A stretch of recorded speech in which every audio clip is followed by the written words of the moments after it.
Əzizim, haradasan? Niyə gəlib huzurumda görünmürsən? Niyə həyətimi ziyarət etmirsən? Mənə atam deyirsən, amma heç məni görmək üçün gəlmirsən. Mənə Rəbbim deyirsən, amma heç ehtiram etmirsən.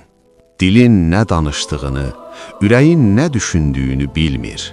Sözlərin və fikirlərin nəzarətsiz at kimi bütün yeni çıxmış pöhrələri tapdalayır. Dayan, gəl yanıma, qurbangahıma yaxınlaş, qurbangahın kömrü ilə dodaqlarını təmizlə. Sonra toxum səpən əkinçi kimi, yenicə cücərən toxumu bəsləyən əkinçi kimi kəlamımın keşiyini çək.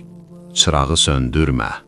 O qədər başqalarının çıraqları ilə məşğulsan ki, öz çırağın az qalır sönə. Dayan, indi gəl yanıma, yoxsa gec olar.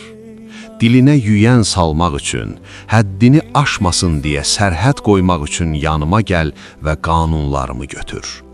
Onları başına gözəl çələng kimi, dilinə şirin nəğmə kimi, qoluna dəyərli qolbaq kimi, boynuna qiymətli inci kimi, qulağına qızıl sırğa kimi as.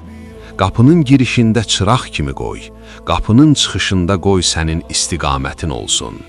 Oturanda, duranda, yatanda düşüncələrində daima onlar olsun. Xəyallarının sərhəddi, düşüncələrinin məqsədi olsun. Ürəyinin ən gözəl güşəsindən as. Qanun sənin müəllimin, yol göstərənin, mənə çatmaq üçün körpün olsun. Əzizim, mən səni itirmək istəmirəm, çünki səni çox sevirəm.